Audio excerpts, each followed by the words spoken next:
Hey guys, మన RK tutorial యాప్లో course purchase చేసే విధానము కొంతవరకు చేంజ్ కావడం అయితే జరిగిందండి. సో దాన్ని దృష్టిలో ఉంచుకొని చాలామంది అభ్యర్థులు అడుగుతున్నారు. మీ డౌట్స్కి క్లారిఫికేషన్ అయితే వస్తుందండి. సో మన యాప్లో తెలంగాణ, ఆంధ్రప్రదేశ్, సెంట్రల్ ఉద్యోగాలకు సంబంధించి అన్ని కోర్సెస్ అందుబాటులో ఉన్నాయండి. సో చాలా తక్కువ కాస్ట్లో అందుబాటులో ఉన్నాయి. సో యాప్ ఓపెన్ చేయగానే స్టోర్ ఆప్షన్ వస్తుందండి. స్టోర్ పైన క్లిక్ చేయగానే మీకు అన్ని కోర్సెస్ వస్తాయి. ఫర్ ఎగ్జాంపుల్ మెంటల్ ఎబిలిటీ కొనాలనుకుంటున్నారనుకోండి, దానిపైన క్లిక్ చేయండి. క్లిక్ చేయగానే మీకు ఇక్కడ ఐ ఆమ్ ఇంట్రెస్టెడ్ అని కనిపిస్తుందండి. దీనిపైన క్లిక్ చేయండి. క్లిక్ చేయగానే మీకు వెంటనే ఒక మెసేజ్ అనేది మీ వాట్సాప్కి ప్లస్ మీరు వాట్సాప్ నెంబర్తో లాగిన్ అయితే వాట్సాప్కి వస్తుంది. నార్మల్ నెంబర్తో అయితే మొబైల్ నెంబర్కి మెసేజ్ అయితే వస్తుంది. ఓకేనా? సో దీన్ని క్లోజ్ చేసి వెంటనే మీ వాట్సాప్ ఓపెన్ చేయగానే ఈ విధంగా హాయ్ అని మీ పేరుతో వస్తుందండి. సో ఈ విధంగా బై నౌ అనే ఆప్షన్ కూడా చూపిస్తుంది ఇక్కడ. ఓకేనా? సో ఏ కోర్సు మీరు కొనాలనుకుంటున్నారో దేనిపైన క్లిక్ చేస్తారో కూడా చూపిస్తుంది.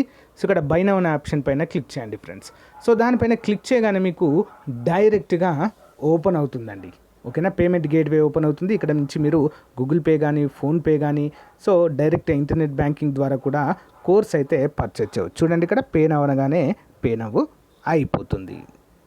సో గైస్, మీ మొబైల్ కూడా ఈ విధంగా మెసేజ్ వస్తుందండి. ఇక్కడి నుంచి కూడా మీరు ఇక్కడ ఇచ్చిన లింక్ పైన క్లిక్ చేసి పర్చేజ్ అయితే చేయవచ్చండి. చాలా సింపుల్గా అన్ని కోర్సుల పైన ఆఫర్స్ అయితే ఉన్నాయండి. తెలంగాణ అన్ని ఉద్యోగాలకు, ఆంధ్రప్రదేశ్ అన్ని ఉద్యోగాలకు, సెంట్రల్ ఉద్యోగాలకు కూడా కోర్సులు ఉన్నాయి. ఒకసారి డెమో చూసి వెంటనే పర్చేజ్ చేయండి. Thank you. Hello everyone, welcome to RK tutorial. Friends, ఈరోజు మనము డైలీ కరెంట్ అఫైర్స్ మరియు జీకేలో భాగంగా 5వ తారీఖు ఏప్రిల్ 2024కు సంబంధించిన కరెంట్ అఫైర్స్ చూద్దామండి. చాలా అంటే చాలా ఇంపార్టెంట్ బిట్స్ ఉన్నాయి. ఎవరు కూడా మధ్యలో స్కిప్ చేయకుండా చివరి వరకు చూసేయండి. ఓకేనా? మీకు నచ్చితే చిన్న లైక్ చేసి మీ ఫ్రెండ్స్తో షేర్ చేయడం మాత్రం మర్చిపోవద్దు. ఓకే? Question number 1. ప్రపంచ బ్యాంక్ గ్రూప్ తన ఆర్థిక సలహా ప్యానెల్లో సభ్యునిగా ఇటీవల నియమితులైన రిజర్వ్ బ్యాంక్ ఆఫ్ ఇండియా మాజీ డిప్యూటీ గవర్నర్ పేరేంటి? ఆన్సర్ ఆప్షన్ ఏ అండి, రాకేష్ మోహన్. వివరాలు చూద్దాం. రిజర్వ్ బ్యాంక్ ఆఫ్ ఇండియా మాజీ డిప్యూటీ గవర్నర్ రాకేష్ మోహన్ను ప్రపంచ బ్యాంక్ గ్రూప్ తన ఆర్థిక సలహా ప్యానెల్లో సభ్యునిగా నియమించింది. ఈ ప్యానెల్కు లండన్ స్కూల్ ఆఫ్ ఎకనామిక్స్లో economics and government IG Patel professor lord Nicholas Stern అధ్యక్షత వహిస్తారు. మరి ప్రపంచ bank group chief economist Indermit Gill ప్యానెల్కు కో చైర్గా వ్యవహరిస్తారు. మరి రాకేష్ మోహన్ గురించి. రాకేష్ మోహన్ ప్రస్తుతం న్యూఢిల్లీ ఆధారిత థింక్ ట్యాంక్ అయిన centre for social and economic ప్రోగ్రెస్లో ఎమెరిటస్ ప్రెసిడెంట్ మరియు విశిష్ట సహాయకులుగా పనిచేస్తున్నారు. అతను ప్రధానమంత్రి ఆర్థిక సలహా మండలిలో పార్ట్ టైం సభ్యుడు కూడాగా మనము చెప్పుకోవచ్చు. ఇంపార్టెంట్ పర్సన్ అండి. Question number 2. ఇటీవలి synchronising energy transition towards possible net zero for India అనే నివేదికలో ఏ సంవత్సరం నాటికి విద్యుత్ 1,00,000 మెగావాట్ల సామర్థ్యాన్ని లక్ష్యంగా పెట్టుకోవడం జరిగింది భారతదేశం? ఆన్సర్ ఆప్షన్ బి అండి, 2047వ సంవత్సరం నాటికి విద్యుత్ని 1,00,000 మెగావాట్లకు పెంచడమే ప్రధాన లక్ష్యంగా ప్రారంభించిందండి. వివరాలు చూద్దాం. స్థిరమైన ఇంధన భవిష్యత్తు కోసం దాని ఆశయాలకు అనుగుణంగా భారతదేశం 2047 నాటికి 1,00,000 మెగావాట్ల సామర్థ్యాన్ని లక్ష్యంగా చేసుకుని దాని విద్యుత్ ఉత్పత్తిని గణనీయంగా పెంచాలని లక్ష్యంగా పెట్టుకుంది. ఈ లక్ష్యము synchronising energy transition towards possible net zero for India అనే నివేదికలో వివరించబడింది. అందరికీ సరసమైన మరియు స్వచ్ఛమైన శక్తి ఇంధన రంగాన్ని విస్తరించడంలో దేశం యొక్క నిబద్ధతను హైలైట్ చేస్తుంది. అమృత్ కాల్ కోసం vision. Department of atomic energy strategy. Department of atomic energy Amrit call కోసం ఒక విజన్ డాక్యుమెంటేషన్ను రూపొందిస్తుంది. 2027 నాటికి సుమారుగా 100 గిగావాట్స్ సామర్థ్యాన్ని సాధించే ప్రణాళికలను వివరిస్తుంది. మరి ఒక రోడ్ మ్యాప్ వివిధ రకాల రియాక్టర్లను పెంచడం మరియు ఇంధన డిమాండ్ను స్థిరంగా తీర్చడానికి అంతర్జాతీయ సహకారాన్ని ప్రోత్సహించడం వంటివి ఇందులో ఉంటాయి. Next question number 3. ఇటీవల 75వ వార్షికోత్సవాన్ని నిర్వహిస్తున్న నార్త్ అట్లాంటిక్ ట్రీటీ ఆర్గనైజేషన్ ఏ సంవత్సరంలో ఏర్పాటు చేశారు? ఆప్షన్ డి, 1949లో. North Atlantic Treaty Organisation NATO ఈ సంవత్సరం 75వ వార్షికోత్సవాన్ని జరుపుకుంటుంది. 1949లో స్థాపించబడిన కూటమి ఈ మైలురాయిని గుర్తు చేసుకోవడానికి బెల్జియంలోని బ్రసెల్స్లో ప్రత్యేక కార్యక్రమాన్ని నిర్వహించింది. బెల్జియంలోని బ్రసెల్స్లో ఈ యొక్క నాటో ప్రధాన కార్యాలయం ఉంటుంది. మరి నాటో యొక్క స్థాపన మరియు విస్తరణ. నాటో నిజానికి యునైటెడ్ స్టేట్స్, కెనడా మరియు అనేక పశ్చిమ యూరోపియన్ దేశాలతో సహా 12 దేశాలచే స్థాపించబడింది. గత 7 దశాబ్దాలలో నాటో యొక్క సభ్యత్వం దాదాపు 3 రెట్లు పెరిగింది. ఇప్పుడు కూటమిలో మొత్తం 30 దేశాలు భాగమయ్యాయి. ఇటీవల ఏప్రిల్ 2023లో ఫిన్లాండ్ 31వ సభ్య దేశంగా మారింది. స్వీడన్ కూడా 32వ సభ్య దేశంగా ఆమోదించబడింది. మరియు హంగేరీ తన ప్రదేశాన్ని ఆమోదించే ప్రక్రియలో ఉంది. అంటే ప్రజెంట్ 33 దేశాలు సభ్య దేశాలుగా ఉన్నాయి. హంగేరీ కూడా యాక్సెప్టెన్స్ కనుక వస్తే హంగేరీకి 33వ దేశంగా మారబోతుంది. నెక్స్ట్ వన్, ఇటీవల ఆఫ్రికా ఖండంలో తీవ్రమైన కరువు కారణంగా విపత్తు అత్యవసరమైన స్థితిని ప్రకటించిన క్రింది దేశాలు. ఆప్షన్ డి అన్నీ కూడా దక్షిణాఫ్రికా, జింబాబ్వే, జాంబియా, మలావి అనే దేశాలు అత్యంత తీవ్రమైనటువంటి కరువు పరిస్థితులను ఎదుర్కొంటున్నాయండి ప్రజెంట్. వివరాలు చూద్దాం. దక్షిణాఫ్రికా అంతటా వ్యాపిస్తున్న తీవ్రమైన కరువు కారణంగా జాంబియా మరియు మలావితో పాటు జింబాబ్వే విపత్తు స్థితిని ప్రకటించింది. ప్రెసిడెంట్ ఎమర్సన్ మ్నాంగ్వాంగ్వా ఎల్ నీనో ప్రేరిత కరువు కారణంగా సాధారణం కంటే తక్కువ వర్షపాతం కారణంగా దేశంలోని 80% పైగా ప్రభావితమయ్యారు. ఈ కరువు వాతావరణ మార్పుల వల్ల తీవ్రమైంది. ఈ ప్రాంతమంతటా భయంకరమైన ఆహార కొరత మరియు మానవతా సంక్షోభాలకు దారితీసింది. Important question number 5. దేశం యొక్క అంతర్జాతీయ వాణిజ్యం మరియు ఆర్థిక వృద్ధిలో సముద్ర రంగం యొక్క ప్రాముఖ్యతను గుర్తించడానికి జాతీయ సముద్రయాన దినోత్సవం ఏ రోజున జరుపుకుంటారు? ఆన్సర్ ఆప్షన్ సి అండి, ఏప్రిల్ 5. వివరాలు చూద్దాం. భారతదేశంలో ఏటా ఏప్రిల్ 5న జాతీయ సముద్రయాన దినోత్సవం జరుపుకుంటారు. మరి దేశం యొక్క అంతర్జాతీయ వాణిజ్యము మరియు ఆర్థిక వృద్ధిలో సముద్ర రంగం యొక్క ప్రాముఖ్యతను గుర్తించడానికి ఇది అంకితమైన రోజు. మరి జాతీయ సముద్ర దినం చారిత్రక ప్రాముఖ్యత. ఈ తేదీన భారతదేశ సముద్ర చరిత్రలో ఒక ముఖ్యమైన మైలురాయిని సూచిస్తుంది.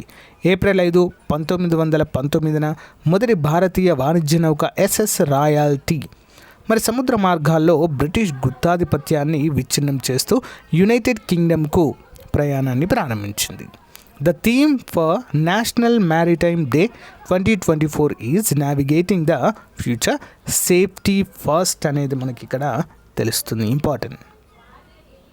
Next one, defence research and development organisation DRDO మరియు India strategic forces command Agni prime అనే కొత్త తరం బాలిస్టిక్ క్షిపణి ఇటీవల ఎక్కడ విజయవంతంగా ప్రయోగించారు? ఆన్సర్ ఆప్షన్ ఏ అండి, డాక్టర్ ఏపీజే అబ్దుల్ కలాం ద్వీపంలో. Defence research and development organisation మరియు India strategic forces command Agni prime అనే కొత్త తరం బాలిస్టిక్ క్షిపణి యొక్క విమాన పరీక్షను విజయవంతంగా నిర్వహించాయి. మరి ఒడిషా తీరంలోని డాక్టర్ ఏపీజే అబ్దుల్ కలాం ద్వీపంలో ఈ పరీక్ష జరిగింది.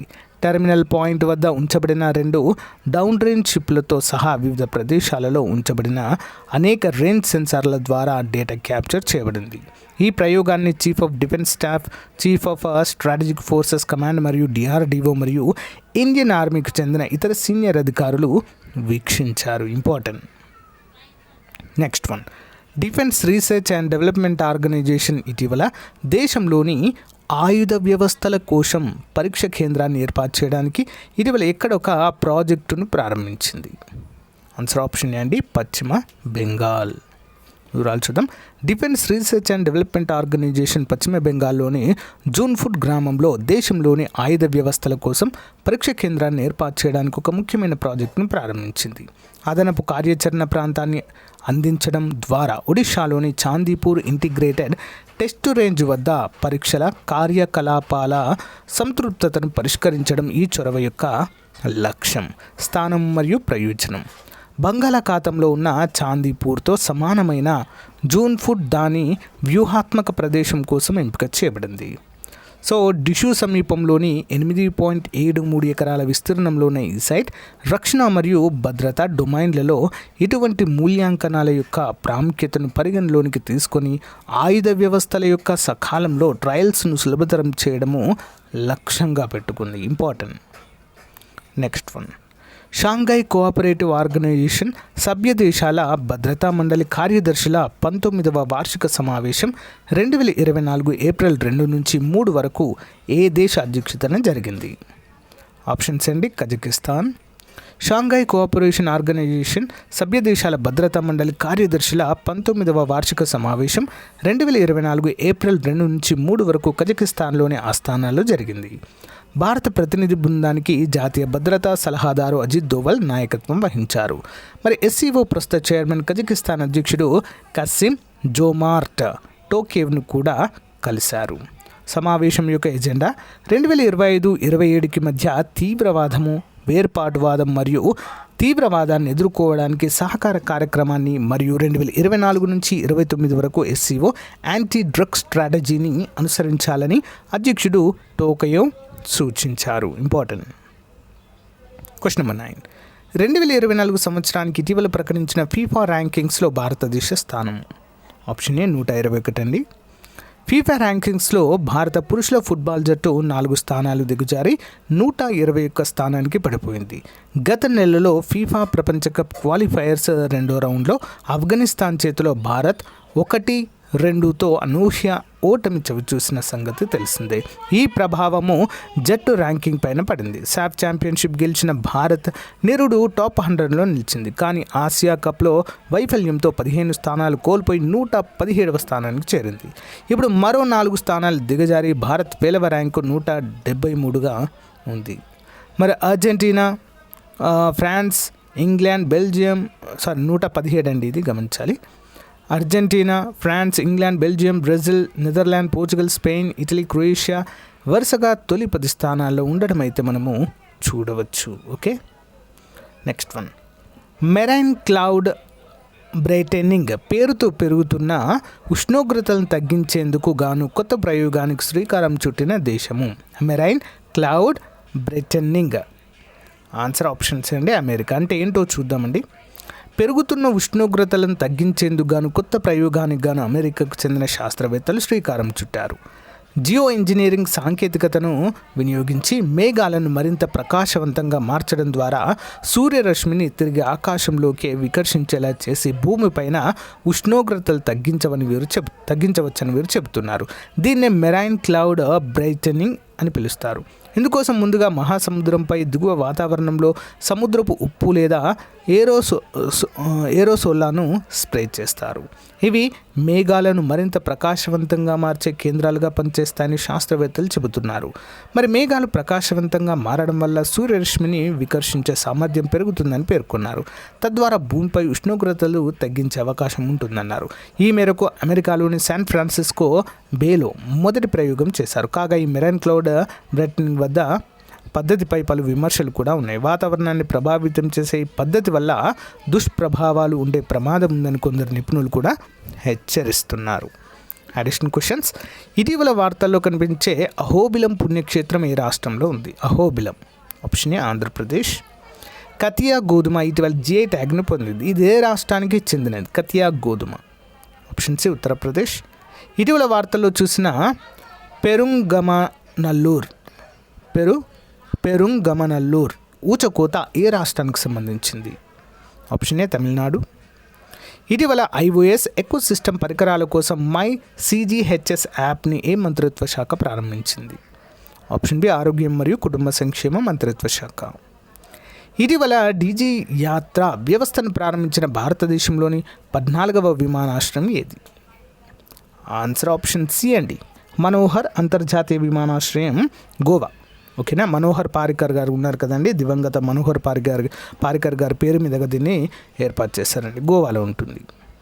ఇటీవల 2023-24లో సముద్ర ఉత్పత్తుల ఎగుమతి కోసం భారతదేశం ఈ లక్ష్యాన్ని నిర్దేశించింది. Option A $9.1 billion. ఇటీవల టర్నలింగ్ ప్రాజెక్టుల పనితీరును మెరుగుపరచడానికి SJVN లిమిటెడ్ ఇటీవల ఏ ఇన్స్టిట్యూట్తో ఒప్పందం కుదుర్చుకుంది? ఆన్సర్ ఆప్షన్ ఏ అండి. పాట్నా, IIT పాట్నా. భారతదేశం తన మొదటి ప్రైవేట్గా నిర్వహించబడే వ్యూహాత్మక పెట్రోలియం రిజర్వ్ని ఏ సంవత్సరం నాటికి సృష్టించాలని యోచిస్తుంది? ఆప్షన్ డి 2029-30 నాటికి. Next one. ప్రతి సంవత్సరం ఏ రోజున అంతర్జాతీయ మనస్సాక్షి దినోత్సవంగా జరుపుకుంటారు? Option B April 5. ఇటీవల కేరళ యూనివర్సిటీకి చెందిన పురావస్తు శాస్త్రవేత్తలు 200 ఏళ్ల నాటి హరప్పా స్థావరాన్ని ఏ ప్రదేశంలో కనుగొన్నారు? ఆన్సర్ ఆప్షన్ ఏ అండి, పడతా బెట్ గుజరాత్లో. Daily GK question series. Nrusimha Shatakamu, Sarveshwara Shatakamu, Vrushadhipa Shatakamu, Subhashita Trishati, వీటి యొక్క కవులు ఎవరు మరి చూద్దాం. ముందుగా నృసింహ శతకం శేషప్ప కవి, సర్వేశ్వర శతకము యదవాకుల అన్నమయ్య గారు, వృషధిప శతకం పాల్కూరి సోమనాథుడు, Subhashita Trishati Bhartrihari. Important. Next one, క్రింది ఇవ్వబడిన వారిలో ఇండియా విన్స్ ఫ్రీడమ్ రచన క్రింది వారిలో ఎవరు గుర్తించండి? ఇండియా విన్స్ ఫ్రీడమ్ ఇంపార్టెంట్ అండి. ఆప్షన్ డి అబుల్ కలాం ఆజాద్ గారండి. ఓకే, క్రింది వాటిలో సరికానిది. Mahatma Gandhi discovery of India రచించారు. బాలగంగాధర్ తిలక్ గీతారహస్యము రచన చేశారు. ఆన్సర్ ఆప్షన్ ఏ అండి, ఏ మాత్రమే సరైనది కాదు. ఓకే, బి సరైనది. క్రింది వాటిలో సరైనది. కిరణ్ బేడి ఐ డేర్ అనే ఆత్మకథ రచించారు. Pandit Ravishankar my music my life అనే ఆత్మకథ రచించారు. సరైన వాక్యం ఏంటి? రెండు కూడా సరైనవి. ఇంపార్టెంట్. క్రింద ఇవ్వబడిన వాటిలో సర్వేపల్లి రాధాకృష్ణన్ రచనలు ఏవో గుర్తించండి. సర్వేపల్లి రాధాకృష్ణన్ రచనలు. Option A 1, 2, 3. Indian philosophy, idealist, view of life, religion and society. Next one, క్రింద ఇవ్వబడిన వాటిలో ఏపీజే అబ్దుల్ కలాంకు చెందని రచనలు ఏవో గుర్తించండి. ఆన్సర్ ఆప్షన్ బి అండి, మై ప్రెడెన్షియల్ ఇయర్ అనేది తప్పు. Okay, A vision for the new millennium, wings of fire, India 2020 అనేవి సరైనవి. నెక్స్ట్ వన్, క్రింది వాటిలో సరికానిది. పివి నరసింహారావు జ్యోతిపుంజ్ అనే ఆత్మకథ రచించారు. Indira Gandhi the story of my life అనే ఆత్మకథ రచించారు. సరికానిది ఆప్షన్స్ రెండు కూడా సరికావు. నెక్స్ట్ వన్, క్రింది వాటిలో సరైనవి ఏంటి? Viswanathan Anand my beautiful game of chess అని రచించారు. Imran Khan all round review అనే రచన చేశారు. ఆన్సర్ ఆప్షన్ డి, రెండు కూడా సరైనవే. క్రింది ఇవ్వబడిన రచనలు ఎవరికి చెందినవి? The spect, hurdles, a socialist men, ఎవరి రచనలు అండి ఇవి? ఆన్సర్ ఆప్షన్ డి, చంద్రశేఖర్ గారివి. నెక్స్ట్ వన్, క్రింది ఇవ్వబడిన వాటిలో జాఫర్ మిలియన్స్ అనే రచన ఎవరికి చెందినది? జాఫర్ మిలియన్స్. ఆప్షన్ సి వివి గిరి గారు, వరాహ వెంకటగిరి. ఓకే, క్రింది వాటిని జతపరచండి. భారవి, అశ్వఘోషుడు, కల్వనుడు అండ్ కామాంధకుడు, వీరి యొక్క రచనలు ఏంటని చూద్దాం. ముందుగా భారవి కిరాతార్జునీయము అనేటువంటి రచన చేశారు. అశ్వఘోషుడు బుద్ధ చరిత్ర. నెక్స్ట్ చూసినట్లయితే కల్వనుడు రాజతరంగిణి, భారతదేశంలో ఫస్ట్ రిటర్న్ బుక్ అండి. రాజతరంగిణి ఫస్ట్ రిటర్న్ బుక్ అండి. మొట్టమొదటి రాసినటువంటి పుస్తకము యాజ్ పర్ ద రికార్డ్ ప్రకారము రాజతరంగిణి. దీన్ని రచించిన వారు కల్వనుడు అండి. ఓకే, ఇది దేని గురించి తెలియజేస్తుందండి? కాశ్మీర్ యొక్క వర్ణన, కాశ్మీర్ ఉంది కదండి, ఆ ప్రాంతం యొక్క వర్ణన గురించి తెలియజేస్తుంది. నెక్స్ట్ కామాంధకుడు, వీరి యొక్క రచన ఏంటి అంటే నీతి శాస్త్రము. సో గాయస్, ఇది రోజుకు సంబంధించినటువంటి మోస్ట్ ఇంపార్టెంట్ క్లాస్. మీకు నచ్చితే లైక్ చేయండి, తప్పకుండా మీ ఫ్రెండ్స్తో షేర్ చేయడం మాత్రం మర్చిపోవద్దు. Thank you for support. Have a nice day. Bye.